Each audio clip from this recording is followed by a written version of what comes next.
Hi friends. రీసెంట్‌గా అయితే AP government నుంచి కౌశలం సంబంధించిన ఒక బిగ్ అప్డేట్ అయితే వచ్చింది కదా గాయ్స్! ఏంటంటే అది మనకి ఎగ్జామ్ అయితే పెడతాము అని చెప్పి ఎగ్జామ్ డేట్స్ అవి అయితే రిలీజ్ చేశారు. అప్లై చేసుకున్న చాలామందికైతే మెయిల్స్‌కి అండ్ ఇంకా వాట్సాప్‌కి అయితే మనకి మెసేజ్‌లు అయితే పంపడం జరిగింది. నాకు కూడా వచ్చింది ఫ్రెండ్స్. మీ ఎవరికైనా మెసేజ్ వచ్చుంటే కామెంట్ చేయండి. సో, ఇదేంటి ఎగ్జామ్ అయితే మాత్రం మనకి 1 అవర్ ఉంటుందంట.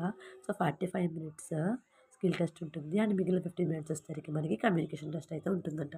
స్కిల్ టెస్ట్‌కి వచ్చేసరికి మనకి అన్ని గవర్నమెంట్ ఎగ్జామ్స్‌కి ఉన్నట్టే యాప్టిట్యూడ్ అండ్ ఇంకా రీజనింగ్ అండ్ ఇంకా కమ్యూనికేషన్ స్కిల్స్ అండ్ ఇంగ్లీష్ అనమాట. Data interpretation, basic knowledge on computer and technical skills and ఇంకా సైక్రోమెట్రిక్ క్వెషన్స్ అనమాట. వీటి మీద మనమైతే బాగా ఈ టాపిక్స్ మీద కాన్సంట్రేషన్ అయితే చేయాలి. అదే కాకుండా మనం ఇంటర్ బేస్డ్ మీద అప్లై చేసినా అండ్ ఇంకా డిగ్రీ బేస్డ్ మీద అప్లై చేసినా మనం ఏ సబ్జెక్ట్స్ అయితే మనం అది బోర్డ్ చేసామో ఆ సబ్జెక్ట్స్ మీద మనం కొంచెం కాన్సంట్రేషన్ అయితే పెట్టాలి.